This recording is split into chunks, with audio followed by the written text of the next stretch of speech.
அதிகமாய் ஆராதிப்பேன், இன்னும் ஆர்வமாய் அன்பு கூறுவேன், இன்னும் அதிகமாய் ஆராதிப்பேன், இன்னும் ஆர்வமாய் உம்மை முழு உள்ளத்தோடு ஆராதிப்பேன், முழு பலத்தோடு அன்பு கூறுவேன். ஆராதனை ஆராதனை ஆராதனை ஆராதனை ஆராதனை ஆராதனை ஆராதனை ஆராதனை.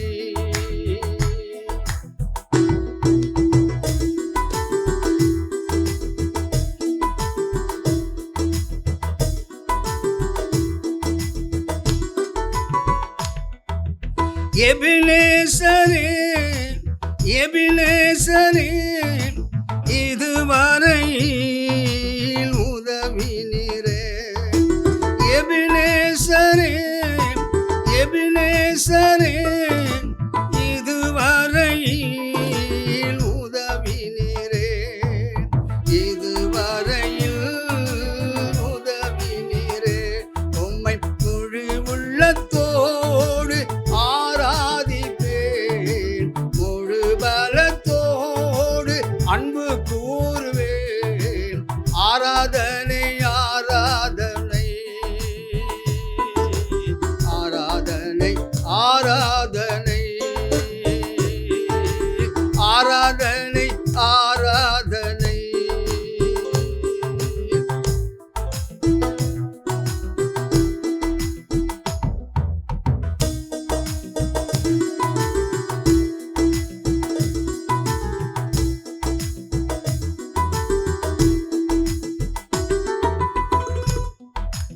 எல்ரோயி எல்ரோயி என்னை கண்டீரே நன்றி ஐயா, எல்ரோயி எல்ரோயி என்னை கண்டீரே நன்றி ஐயா, என்னை கண்டீரே நன்றி ஐயா. உம்மை முழு உள்ளத்தோடு ஆராதிப்பேன், முழு பலத்தோடு அன்பு கூறுவேன். ஆராதனை ஆராதனை ஆராதனை ஆராதனை ஆராதனை ஆராதனை.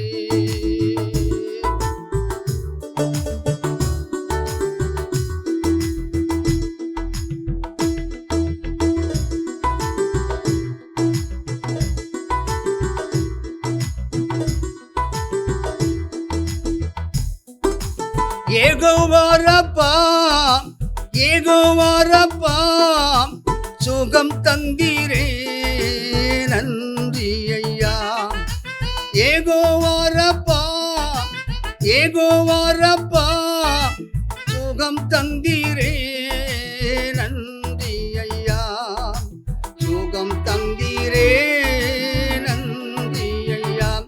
உம்மை முழு உள்ளத்தோடு ஆராதிப்பேன், முழு பலத்தோடு அன்பு கூறுவேன். ஆராதனை ஆராதனை ஆராதனை ஆராதனை ஆராதனை ஆராதனை. அல்லேலூயா. ஆண்டவராகிய இயேசு கிறிஸ்து நாமத்தில் உங்களுக்கு எல்லாருக்கும் என்னுடைய வாழ்த்துதலை நான் தெரிவித்துக் கொள்கிறேன். தொலைக்காட்சி ஊழியங்களுக்காக ஜெபித்துக் கொள்ளுங்கள், தொலைக்காட்சி ஊழியங்களுக்கு உதவி செய்யுங்கள். ஆண்டவர் உங்கள் ஒவ்வொருவரையும் ஆசீர்வதிப்பாராக. இப்பொழுது நாம் நேராக ஆண்டவருடைய செய்திக்கு நேராக நாம் கடந்து செல்வோம். 1 கொரிந்தியர் 2ஆம் அதிகாரம் 9ஆம் வசனம். தேவன் தம்மில் அன்பு கூறுகிறவர்களுக்கு ஆயத்தம் பண்ணினவைகளை கண் காணவும் இல்லை, காது கேட்கவும் இல்லை, அவைகள் மனுஷனுடைய இருதயத்தில் தோன்றவும் இல்லை. The Bible says the wonderful things God is ready for those who love the Lord என்று சொல்லி ஆங்கிலத்தில் எழுதப்பட்டுகிறது. ஆண்டவரை நேசிக்கிறவர்களுக்கு, ஆண்டவரிடத்தில் அன்பு கூறுகிறவர்களுக்கு ஆண்டவர் அநேக ஆசீர்வாதங்களை ஆண்டவர் வைத்திருக்கிறார் பிரியமானவர்களே. ஆனால் இந்த ஆண்டவர் வைத்திருக்கிற ஆசீர்வாதங்களை ஆண்டவரால் படைக்கப்பட்ட மனுகுலம் இன்னும் அறியாமல் இருப்பதை பார்க்கின்றோம். கண் இருக்கிறது, காது இருக்கிறது, இருதயம் இருக்கிறது. ஆனால் அநேக ஜனங்கள் தெய்வத்தை அறியாத ஜனங்களாக வாழ்கின்றதை நாம் பார்க்கிறோம். இக்னோரன்ஸ் ஆஃப் காட், தெய்வத்தை அறியாத ஜனங்கள். யோவான் 1 அதிகாரம் 10 சொல்கிறது, இயேசு உலகத்தில் இருந்தார், உலகம் அவர் மூலமாய் உண்டாயிற்று, உலகமோ அவரை அறியவில்லை. யோவான் 4 அதிகாரம் 10-12 வரையில் வாசித்து பாருங்கள். சமாரிய ஸ்திரீ யாக்கோபை அறிந்து வைத்திருந்தாள், ஆனால் இயேசுவையோ அறியவில்லை. யோவான் 14 அதிகாரம் 8-9 வாசித்து பாருங்கள். இயேசுவின் சீஷன் பிலிப்பு இயேசுவோடு இருந்தும் இயேசுவை நோக்கி கேட்கின்றான், ஆண்டவரே, பிதாவை எங்களுக்கு காண்பியும் என்று சொல்லி கேட்பதை நாம் பார்க்கிறோம். அப்போஸ்தலர் நடபடிகள் 13 அதிகாரம் 27 வாசித்து பாருங்கள்.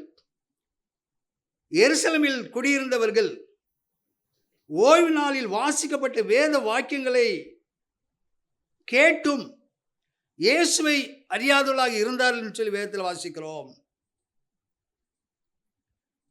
யோவான் 3 அதிகாரம் 3-8 வரையில் வாசித்து பாருங்கள். இங்கே நிக்கோதேம் என்ற ஒரு வேத பாரகன் மறுபிறப்பை குறித்து அவன் அறியாதவனாக இருந்தான். அருமையான தேவச்சனமே, இந்த நாளிலே ஆண்டவர் உங்களோடு கூட பேசுகிறார். நீங்கள் எவ்வளவாக ஆண்டவரை நேசிக்கிறீர்கள்? ஏன் மக்கள் ஆண்டவருடைய அன்பை அறிந்து கொள்ள முடியவில்லை? உண்மையான தெய்வத்தை ஏன் மக்கள் அறிந்து கொள்ளவில்லை? பிரியமானவர்களே, யோவான் 14 அதிகாரம் 23 ஆண்டவராகிய இயேசு சொல்கிறார், ஒருவன் என்னில் அன்பாயிருந்தால் அவன் என் வசனத்தை கைக்கொள்வான். யோவான் 14:24 சொல்கிறார், என்னில் அன்பாயிராதவன் என் வசனங்களை கைக்கொள்ள மாட்டான். ஆமென், அல்லேலூயா. ஆண்டவரை நேசிக்கிறவர்கள் ஆண்டவருடைய வசனத்தையும் நேசிப்பார்கள். இந்த நாளிலே ஆண்டவரை நேசிக்கிற மக்களுக்கு ஆண்டவர் வைத்திருக்கிற ஆசீர்வாதங்களை குறித்து நாம் தியானிப்போம். யாத்திராகமம் 20 அதிகாரம் 6 வாசித்து பாருங்கள். என்னிடத்தில் அன்பு கூர்ந்து என் கற்பனைகளை கைக்கொள்கிறவர்களுக்கோ 1000 தலைமுறை மட்டும் இரக்கம் செய்கிறவராய் இருக்கிறேன். ஆமென், அல்லேலூயா. ஆண்டவராகிய இயேசு கிறிஸ்துவை, தெய்வத்தை நேசிக்கிற மக்களுக்கு ஆண்டவர் வைத்திருக்கிற முதலாவது ஆசீர்வாதம், 1000 தலைமுறை மட்டும் ஆண்டவர் இரக்கம் செய்கிற தெய்வமா இருக்கிறார். ஆமென். சங்கீதம் 91 சங்கீதம் 14 வாசித்து பாருங்கள். அவன் என்னிடத்தில் வாஞ்சியா இருக்கிறபடியால் அவனை விடுவிப்பேன், என் நாமத்தை அவன் அறிந்திருக்கிறபடியால் அவனை உயர்ந்த அடைக்கலத்திலே வைப்பேன் என்று சொல்லி ஆண்டவர் சொல்வதை நாம் பார்க்கிறோம். He hath set his love upon me, therefore I will set him on high என்று சொல்லி ஆங்கிலத்தில் எழுதப்பட்டுகிறது. தமிழ் வாஞ்சி என்று எழுதப்பட்டுகிறது, ஆங்கிலத்திலே லவ் என்று எழுதப்பட்டுள்ளது. தேவனை நேசிக்கிறவர்களை தேவன் உயர்ந்த இடத்துல உட்கார வைப்பார். ஆமென், அல்லேலூயா. தேவனை நேசித்த ஆபிரகாமை, ஈசாக்கை, யாக்கோபை, யோசேப்பை, தானியேலை, தானியேலின் நண்பர்களை கர்த்தர் உயர்ந்த இடத்தில் உட்கார வைத்தார். ஆமென், அல்லேலூயா. ஏசாயா தீர்க்கதரிசன புத்தகம் 33ஆம் அதிகாரம் 16ஆம் வசனத்தையும் 17ஆம் வசனத்தையும் வாசித்து பாருங்கள் பிரியமானவர்களே. அவன் உயர்ந்த இடங்களில் வாசம் பண்ணுவான். கன்மலைகளின் அரண்கள் அவனுடைய உயர்ந்த அடைக்கலமாகும். அவன் அப்பம் அவனுக்கு கொடுக்கப்படும். அவன் தண்ணீர் அவனுக்கு நிச்சயமாய் கிடைக்கும். உன் கண்கள் ராஜாவை மகிமை பொருந்தினவராக காணும். தூரத்துள்ள தேசத்தையும் பார்க்கும் என்று சொல்லி வேதத்தில் எழுதப்பட்டிருக்கிறது. அருமையான தேவச்சனமே, ஆண்டவரை நேசிக்கும் போது நம்மை ஆண்டவர் உயர்ந்த இடத்தில் உட்கார வைத்து நம்மை அழகு பார்ப்பார். ஆமீன். உபாகமம் 11ஆம் அதிகாரம் 13, 14 வாசித்து பாருங்கள். தேவனை முழு உள்ளத்தோடு நேசிக்கிறவர்களை தேவன் செழிக்க செய்வாராம். ஆமேன். அல்லேலூயா. எப்படிப்பட்ட செழிப்பு பிரியமானவர்களே! சங்கீதம் 81ஆம் சங்கீதம் 16ஆம் வசனம் சொல்கிறது, உச்சிதமான கோதுமையினால் உங்களை போஷிப்பார், கண்மலையின் தேனினால் உங்களை திருப்தியாக்குவார். ஆமேன். அல்லேலூயா. ஏசாயா தீர்க்கதரிசியின் புத்தகம் 30ஆம் அதிகாரம் 23ஆம் வசனம் சொல்கிறது, உன் நிலத்தை செழுமையாக மாற்றுவார், உன் ஆடு மாடுகள் விஸ்தாரமான மேய்ச்சல் உள்ள ஸ்தலத்திலே மேயும். அது மட்டுமல்ல, 3 யோவான் 2ஆம் வசனம் சொல்கிறது, உன் ஆத்துமா வாழ்கிறது போல நீ எல்லாவற்றிலும் வாழ்ந்து சுகமாக இருக்கும்படியாக செய்வார். ஆமேன். அல்லேலூயா. யாருக்கு இந்த ஆசீர்வாதம் பிரியமானவர்களே? தேவனை நேசிக்கிறவர்கள் மட்டும்தான். ஆமேன். அல்லேலூயா. சங்கீதம் 119ஆம் சங்கீதம் 165ஆம் வசனத்தை வாசித்து பாருங்கள். உம்முடைய வேதத்தை நேசிக்கிறவர்களுக்கு மிகுந்த சமாதானம் உண்டு, அவர்களுக்கு இடரல் இல்லை என்று சொல்லி வேதத்தில் பார்க்கிறோம். Great peace have they who love your law என்று சொல்லி ஆங்கிலத்தில் எழுதப்பட்டிருக்கிறது. ஆண்டவருடைய வேதத்தை நேசிக்கிற மக்களுக்கு மிகுந்த சமாதானமாம். ஆமேன்.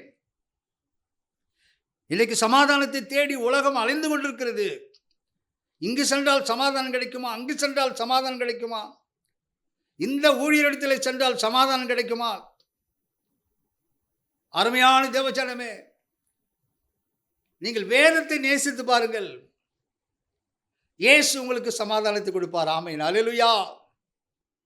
ஆண்டவரை நேசிப்பது என்றால் என்ன பிரியமானவர்களே? வேதத்தை நேசித்துதான் ஆண்டவரை நேசிப்பது.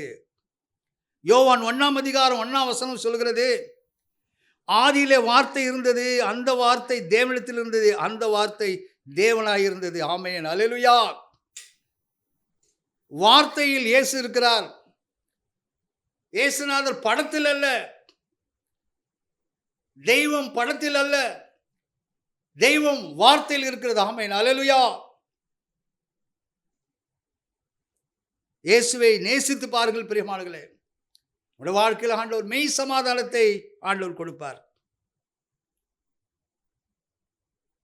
ஏசாயா தீர்க்கதரிசியின் புத்தகம் 26ஆம் அதிகாரம் 3ஆம் வசனம் சொல்கிறது, உம்மை உறுதியாய் பற்றி கொண்ட மனதை உடையவன் உம்மையே நம்பியிருக்கிறபடியால் நீர் அவனை பூர்ண சமாதானத்துடன் காத்துக் கொள்வீர் என்று சொல்லி வேதத்தில் வாசிக்கிறோம். என்றும் ஆனந்தம் இயேசு தருகிறார், என்றும் ஆனந்தம் இயேசு தருகிறார். துதிப்பேன் துதிப்பேன் துதித்துக் கொண்டே இருப்பேன், துதிப்பேன் துதிப்பேன் துதித்துக் கொண்டே இருப்பேன். அல்லேலூயா ஆனந்தமே, அல்லேலூயா ஆனந்தமே, அல்லேலூயா ஆனந்தமே, அல்லேலூயா ஆனந்தமே.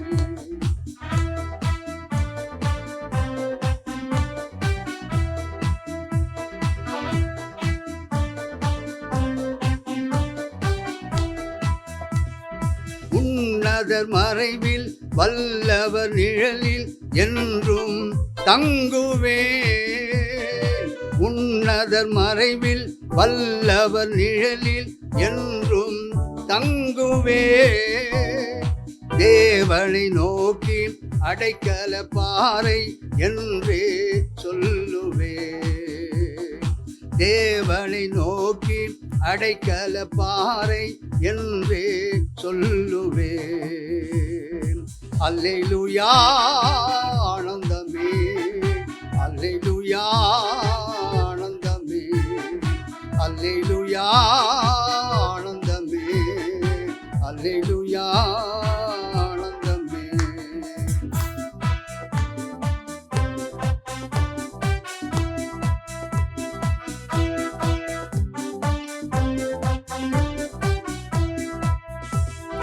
தமது சிறகால் என்னை மூடி காத்து நடத்துவார். தமது சிறகால் என்னை மூடி காத்து நடத்துவார். அவரது வசனம் ஆவியின் பட்டயம் எனது கேடகம். அவரது வசனம் ஆவியின் பட்டயம் எனது கேடகம். அல்லேலூயா ஆனந்தமே, அல்லேலூயா ஆனந்தமே, அல்லேலூயா ஆனந்தமே, அல்லேலூயா ஆனந்தமே.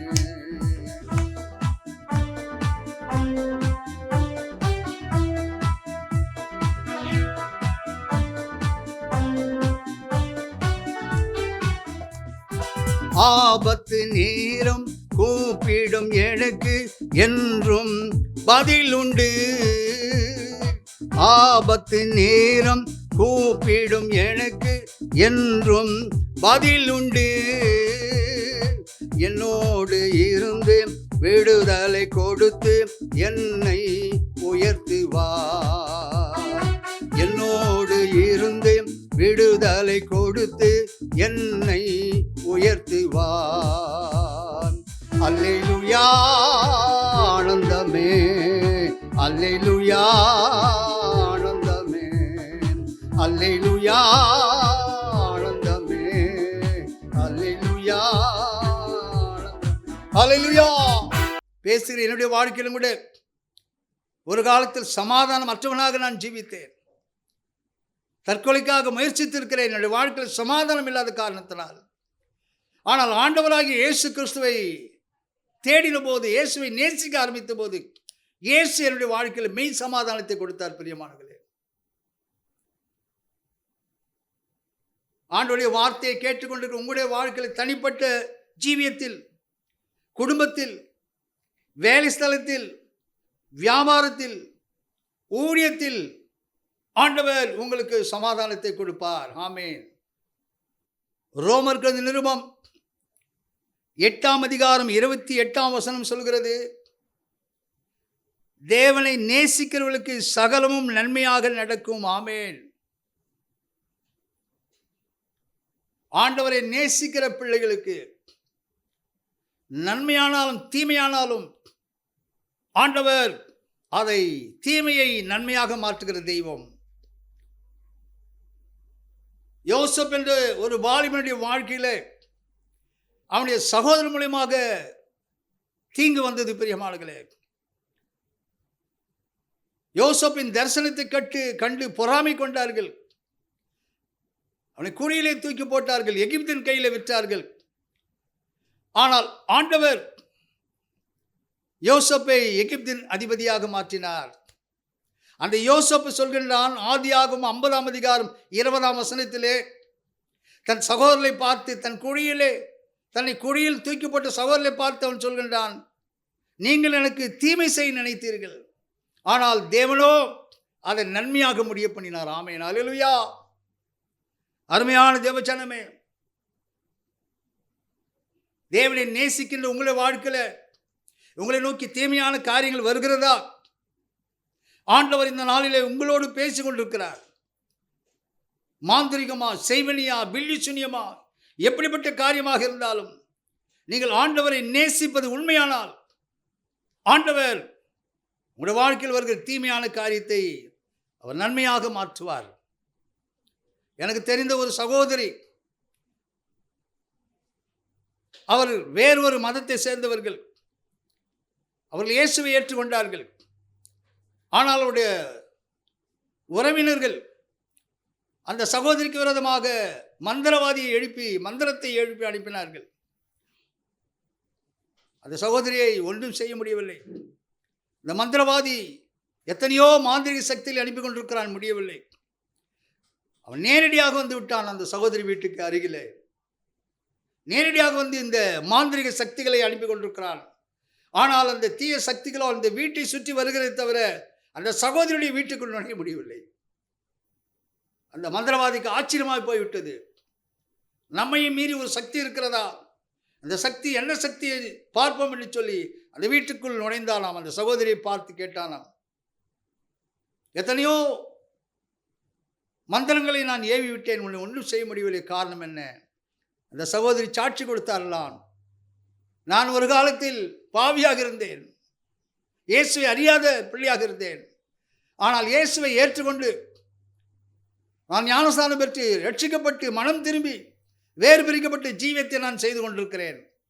ஆதலால் உங்களுடைய மாந்திரிகம் என்னை ஒன்றும் செய்ய முடியவில்லை சாட்சி கொடுத்தார்களாம். அந்த மந்திரவாதி இந்த சாட்சியை கேட்டு அவன் இயேசுவின் பிள்ளையாக மாறினானாம். ஆமென், ஹல்லேலூயா. இயேசுவை நேசிக்கிறவர்களுக்கு சகலமும் நன்மைக்கு ஏதுவாக நடக்கும். ஆமென், ஹல்லேலூயா.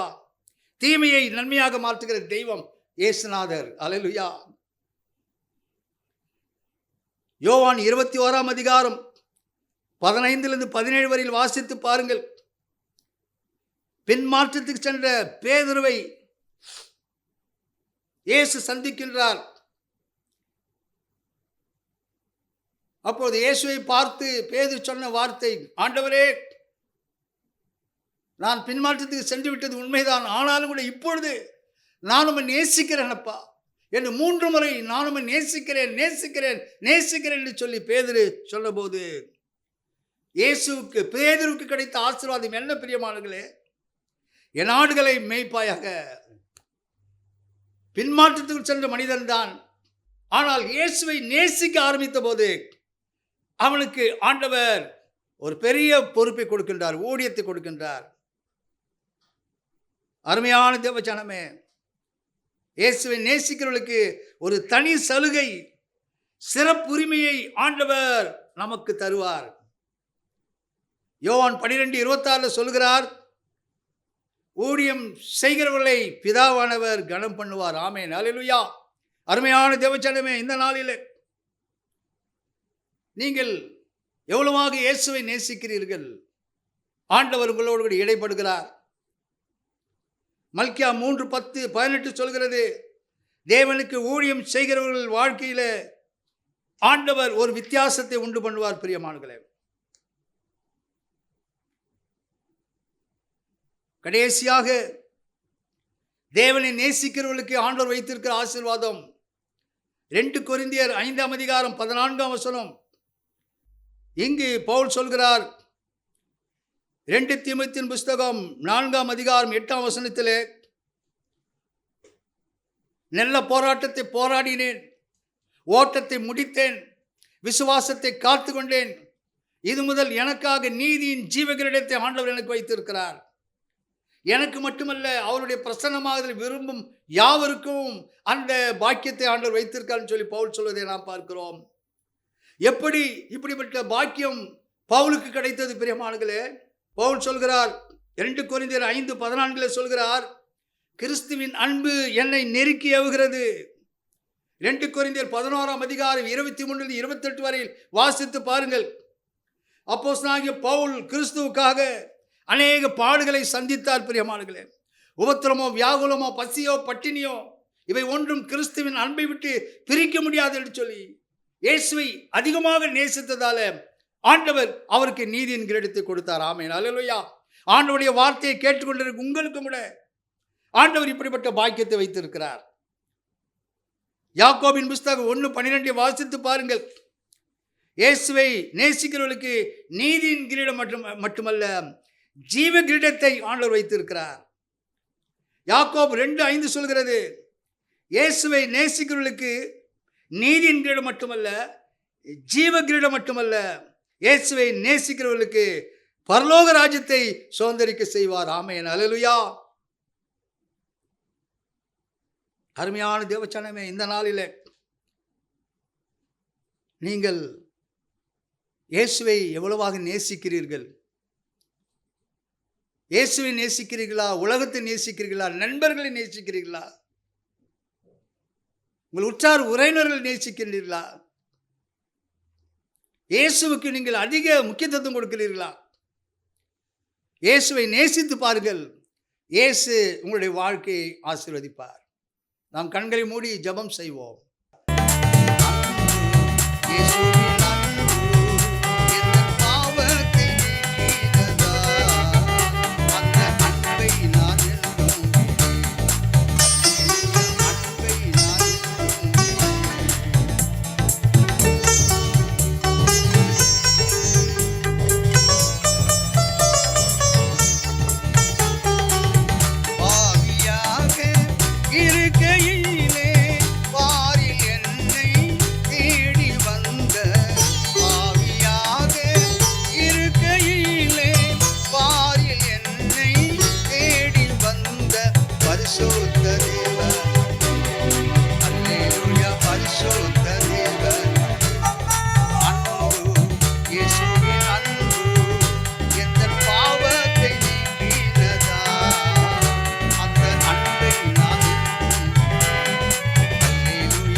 ஆச்சரியமான அன்பு, அல்லேலூயா, ஆச்சரியமான அன்பு, அன்பு, இயேசுவின் அன்பு, எந்த பாவத்தை நீக்கினதா, அந்த அன்பை நான் அல்லேலூயா, அன்பை நான் அல்லேலூயா. மகா இரக்கமுள்ள எங்கள் தேவனே, உம்மை நன்றியோடு ஸ்தோத்திரிக்கிறோம், ஸ்தோத்திரிக்கிறோம், ஸ்தோத்திரிக்கிறோம் அப்பா. இந்த நாளிலே ஆண்டவரே, உம்மை நேசிக்கிற பிள்ளைகளுக்கு நீர் வைத்திருக்கிற ஆசீர்வாதங்களை குறித்து தியானிக்க முடியாது நீர் கொடுத்த கிருபைக்காக உமக்கு நன்றி செலுத்துகிறேன். உம்முடைய வார்த்தையை கேட்கிறவர்கள் உம்மை விட்டு யாராவது தூரமாக சென்றிருந்தால், பின்மாற்றத்துக்கு சென்றிருந்தால், இந்த நாளிலே பேதுரையை போல மீண்டுமாக வந்து ஆண்டவரே, நான் உம்மை நேசிக்கிறேன் என்று சொல்லக்கூடிய பிள்ளைகளாக ஒவ்வொருவரையும் மாற்றும் அப்பா. உம்மை நேசிக்கிறவர்களுக்கு எவ்வளவு ஆசீர்வாதங்களை வைத்திருக்கிறப்பா. வேதத்தை நாங்கள் பார்க்கிறோமே, உம்மிடத்தில் அன்பு கூறுவர்களுக்கு நீர் ஆயத்தம் பண்ணி வைத்திருக்கிற ஆசீர்வாதங்களை ஜனங்கள் கண்கள் காணவில்லை, காது கேட்கவும் இல்லை, இருதயத்தில் தோன்றவில்லை என்று நாங்கள் பார்க்கிறோம். இன்றைக்கு உலகம் அப்படிதான் இருக்கிறதப்பா. இறைவனாகிய நீர் உம்மை நேசிக்கிற பிள்ளைகளுக்கு வைத்திருக்கிற ஆசீர்வாதத்தை உலகம் அறிந்து கொள்ள உலகத்தின் கண்களை திறக்க முடியாது ஜெபிக்கிறேன் ஐயா. பிரகாசமுள்ள மனக்கண்களை ஒவ்வொருவருக்கும் தாரும் அப்பா. கண்ணீரோடு வியாகுலத்தோடு உடைய வார்த்தையை கேட்டுக்கொண்டிருக்க முடிய பிள்ளைகளுடைய வாழ்க்கையில் இருக்கின்ற கண்ணீர் வியாகுலங்கள் வியாதிகளை நீக்கி போடும் அப்பா. சமாதானம் இல்லாத பிள்ளைகளுக்கு சமாதானத்தை தாரும் அப்பா. என்னுடைய வாழ்க்கையில் ஒரு மாற்றம் இல்லையே, ஒரு ஆசீர்வாதம் இல்லையே என்று சொல்லி கலங்கி கொண்டிருக்கிற பிள்ளைகளுடைய வாழ்க்கையில் அவருடைய வாழ்க்கையை நீர் ஆசீர்வதியும் அப்பா. வேலையில்லாத பிள்ளைகளுக்கு வேலையை தாரும், திருமணமாகாத பிள்ளைகளுக்கு திருமணத்தை கட்டளையிடும் அப்பா. இந்த நாளில் நம்முடைய வார்த்தையை கேட்டு ஒவ்வொருவரையும் ஆசீர்வதியும் அப்பா. இயேசு கிறிஸ்துவின் நாமத்தில் வேண்டிக் கொள்கிறேன் பிதாவே, ஆமேன். தொடர்பு கொள்ள வேண்டிய எங்கள் முகவரி: pastor Wingston James M Divinity, Jesus Gospel Mission, இடம் 1/20, new Bethania Nagar, 3rd street, Ramapuram, Chennai 600089. Cell number 9962966097.